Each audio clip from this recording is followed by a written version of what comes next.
Bonjour et bienvenue dans l'épisode 45 du podcast Marketing 301. Aujourd'hui, je vais te donner quelques clés pour augmenter le taux de conversion sur ton site e-commerce.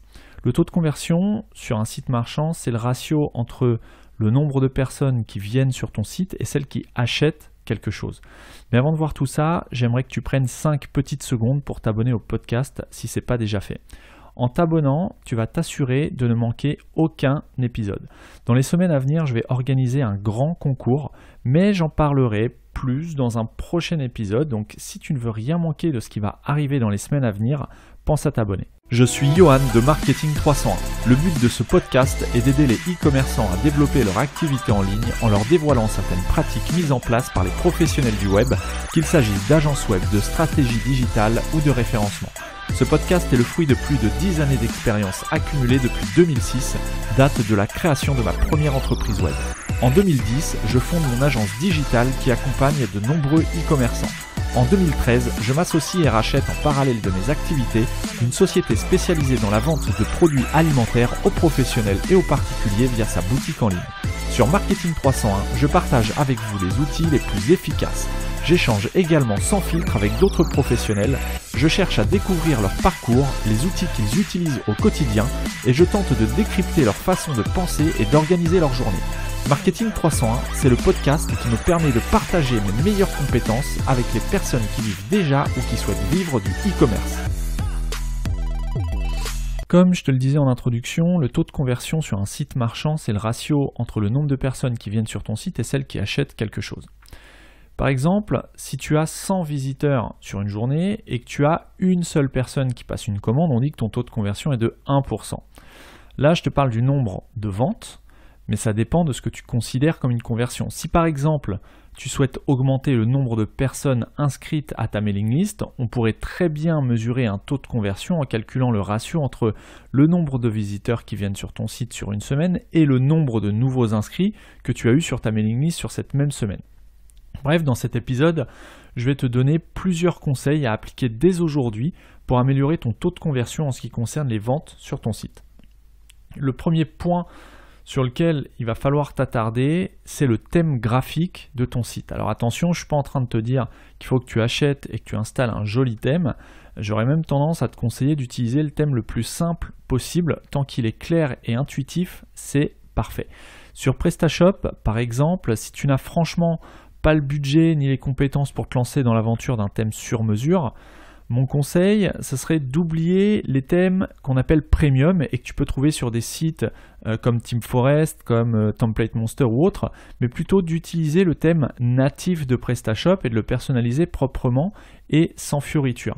Un thème premium, c'est un thème qui a été développé par quelqu'un et qui est mis en vente en illimité sur une place de marché spécialisée dans la vente de thèmes. Le problème, alors c'est pas que plusieurs personnes vont peut-être utiliser le même thème que toi, parce que pour le coup ça va être le cas, mais c'est surtout que ce genre de thèmes sont vraiment des usines à gaz en termes de performance. Ce genre de thèmes que tu peux trouver sur des marketplaces comme TeamForest ou Template Monster, ils sont vraiment oubliés si tu veux quelque chose d'efficace. Donc mieux vaut avoir un thème simple, léger et ergonomique qu'un joli thème super joli mais très lourd techniquement. Ton thème doit être simple, épuré et on doit trouver rapidement ce qu'on cherche sur ton site. Ensuite, ton moteur de recherche interne doit être tout en haut de ton site et le champ de recherche doit ressortir et être super visible. Pense à régulièrement mettre à jour l'index de ton moteur de recherche, toujours sur PrestaShop. Par exemple, quand tu ajoutes de nouveaux produits sur ton site, il faut ajouter ces nouveaux produits dans l'index de ton moteur de recherche. Ça se fait très simplement depuis ton back-office, mais il y a énormément de e-commerçants qui oublient de le faire régulièrement. Donc pense à mettre à jour très régulièrement l'index de ton moteur de recherche interne afin que tes visiteurs puissent trouver tous tes produits depuis la barre de recherche de ton site. Parce que si tu ne le fais pas, eh bien tout simplement, il y a une partie de ton catalogue qui ne sera pas trouvable depuis le moteur de recherche de ton site. Donc c'est dommage, sachant que cette barre de recherche est extrêmement utilisée en général. D'ailleurs, tu peux voir les stats soit sur Google Analytics, soit sur le back-office de ton système e-commerce. En tout cas, PrestaShop permet de voir ce genre de choses. Mais tu peux voir les personnes qui passent par une recherche via ton moteur de recherche. Donc tu verras, en théorie, c'est quelque chose qui est très utilisé. Donc si cet outil ne permet pas d'accéder à la totalité de ton catalogue, c'est plutôt dommage. Tu te coupes de ventes potentielles bêtement. Ensuite, j'en parle assez souvent dans le podcast, mais la vitesse de ton site, c'est un élément très important pour améliorer ton taux de conversion. Si tu veux avoir moins de personnes qui abandonnent leur panier sur ton site, tu dois d'abord t'assurer que la navigation sur ton site est très rapide. Tu peux par exemple tester la vitesse de ton site sur des outils comme des outils en ligne, comme Google PageSpeed Insight ou sur Web Page Test. Je mettrai les liens vers ces deux outils-là qui sont des outils gratuits. Je mettrai les liens dans les notes de l'épisode. Donc pour améliorer la vitesse de chargement de tes pages, et je ne parle pas uniquement de ta page d'accueil, il y a plusieurs choses à prendre en compte. La première chose, c'est de choisir un hébergement qui ne soit pas mutualisé. Si tu démarres et que tu ne souhaites pas dépenser une fortune pour ton hébergement, je te conseille de choisir un hébergement VPS. VPS, ça signifie Virtual Private Server, autrement dit serveur privé virtuel. Si tu as les moyens, je t'invite à confier cette partie à un professionnel qui saura te conseiller sur le meilleur rapport coût-besoin en fonction de l'activité de ton site e-commerce. Quand on démarre, ça ne sert absolument à rien en termes de performance, attention, d'opter pour un serveur dédié. D'une part, c'est relativement coûteux à mettre en place, mais en plus, il faut de vraies compétences d'infogérance pour maintenir un tel hébergement. Si tu le souhaites, je pourrais te conseiller sur cette partie si tu as des questions.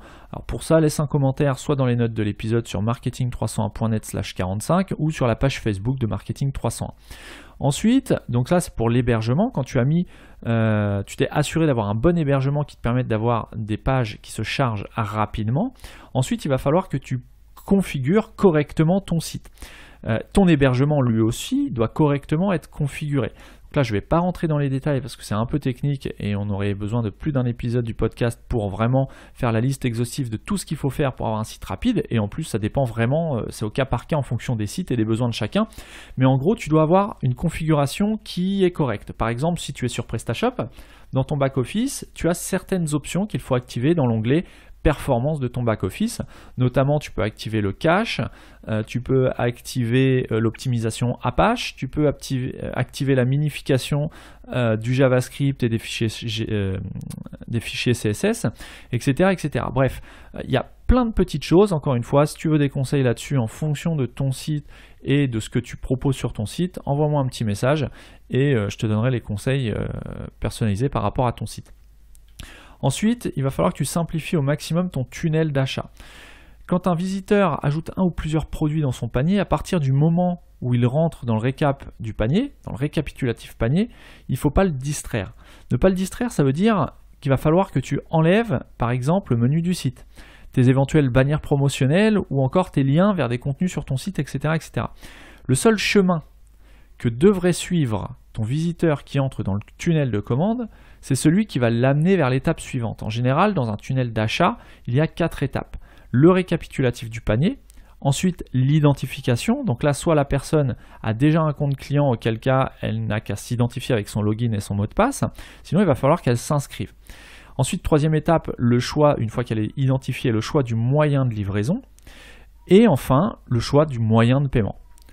Là encore, il faut que ce soit le plus simple possible, donc évite de laisser trop de choix dans les moyens de paiement et de livraison notamment.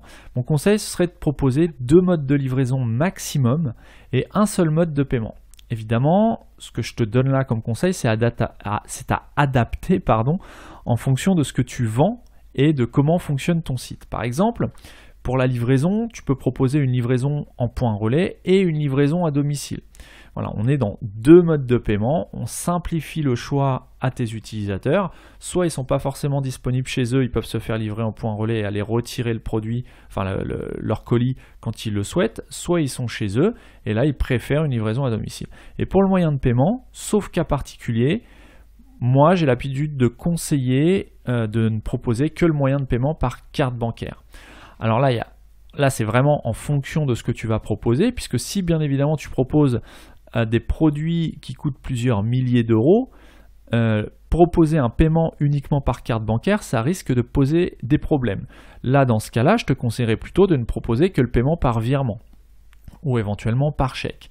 Mais voilà, le but, c'est pas de proposer uniquement de la CB, uniquement du PayPal ou uniquement du Stripe ou uniquement autre chose, c'est simplement de simplifier au maximum le choix, que la personne ne perde pas de temps à choisir son option, quoi, tout simplement. Le but, ce qu'elle veut, la personne qui passe commande sur ton site, c'est recevoir son produit chez elle. Maintenant, tu dois lui faire passer certaines étapes qu'on vient de voir, et tu dois simplifier ces étapes. Donc voilà, en ce qui concerne également l'étape de l'identification, il y a certaines solutions qui proposent la commande en tant qu'invité. Ça peut être une solution et ça permet aux personnes de pouvoir commander sur ton site sans avoir à créer de compte. Ça peut également être une solution. Ensuite, on en a déjà parlé également dans d'autres épisodes du podcast, mais ton bouton d'ajout au panier sur tes pages produits doit être immédiatement identifiable quand on arrive sur une page produit. Et le texte doit être super clair. N'essaie pas de réinventer le e-commerce et inscris simplement « ajouter au panier », ni plus ni moins.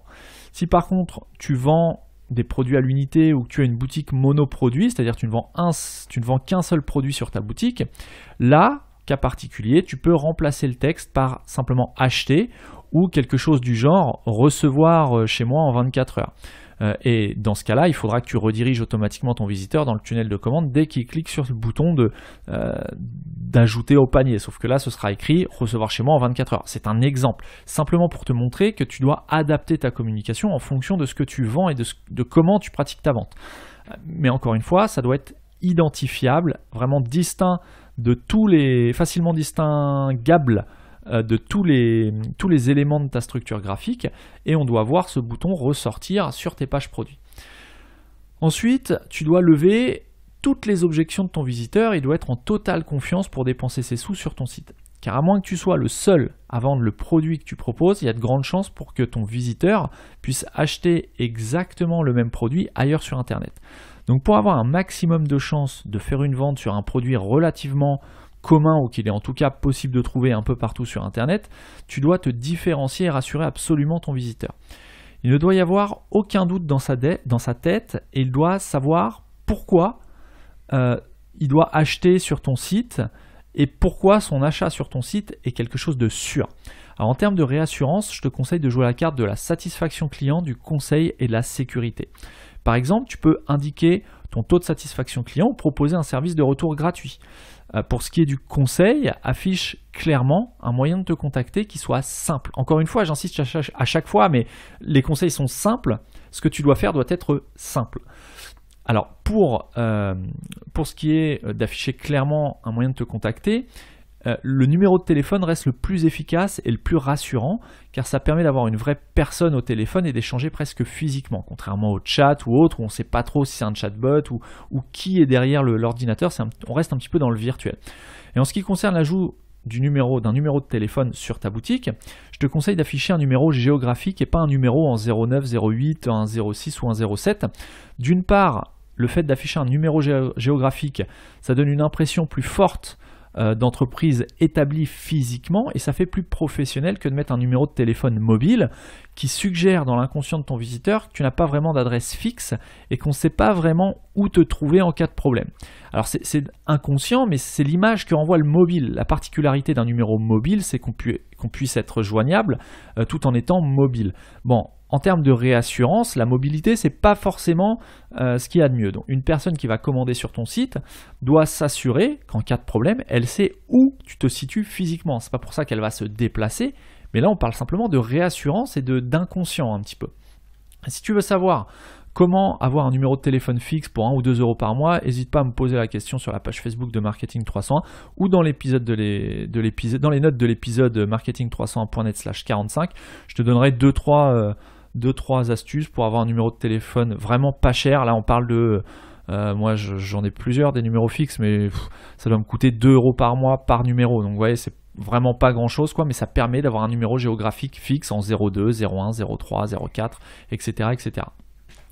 Et pour ce qui est de la sécurité, communique sur le fait que ton site est sécurisé et que les paiements sont faits par un système sécurisé. Alors évidemment, si tu mets ça, ça doit être le cas. Ne mets pas que ton site est sécurisé si tu n'as même pas de certificat SSL. Donc si ton site n'est même pas accessible via un HTTPS. Ça paraît évident aujourd'hui, mais il y a encore beaucoup de boutiques qui ne sont pas sécurisées. Et outre le fait que, bon, évidemment, c'est un frein à la vente, ça paraît évident. Si toi, tu suis ce qu'il faut faire et que ton site est sécurisé, eh bien, n'hésite pas à communiquer dessus. Enfin, tu dois proposer à tes visiteurs des fiches produits qui soient les plus complètes possibles. Tu dois avoir plusieurs photos de ton produit, dont une photo de mise en situation de ton produit. Rappelle-toi qu'en e-commerce, contrairement au commerce physique traditionnel, ton client ne peut pas toucher le produit. Son seul moyen de percevoir ton produit, c'est les photos que tu lui présentes et la description que tu lui proposes.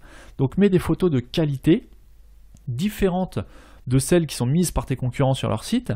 La plupart du temps, on se contente de mettre en ligne les photos qui sont fournies par le fournisseur.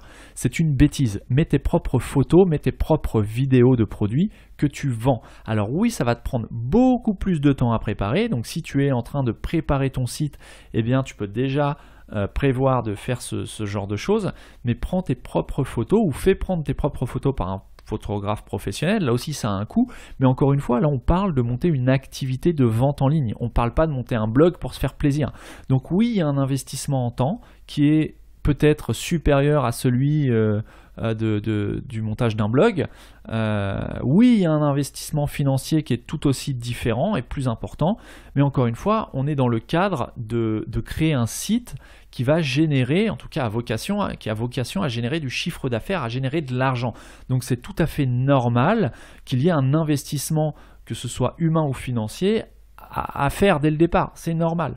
Maintenant, évidemment, pour tout le monde, ça c'est la même chose pour tout le monde, l'argent ne poussant pas sur les arbres, évidemment il faut minimiser ses dépenses, ou en tout cas il faut les faire correctement. Mais il y a des points sur lesquels il ne faut pas transiger, ce sont la qualité des visuels en e-commerce et des descriptions.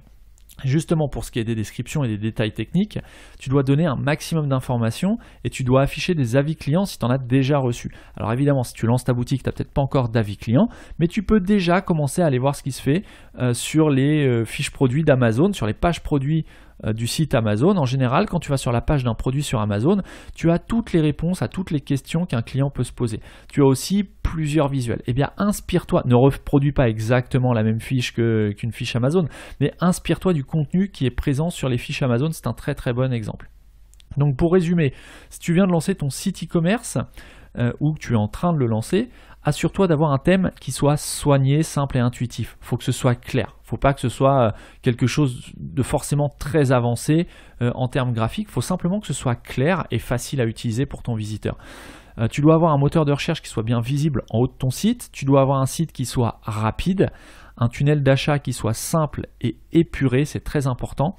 Un bouton d'ajout au panier qui soit visible avec le texte correspondant comme on l'a vu en fonction de ton activité et de ce que tu vends. Tu dois rassurer tes visiteurs sur tous les points de questionnement possibles et tu dois t'assurer d'avoir des informations qui soient complètes sur les produits que tu vends.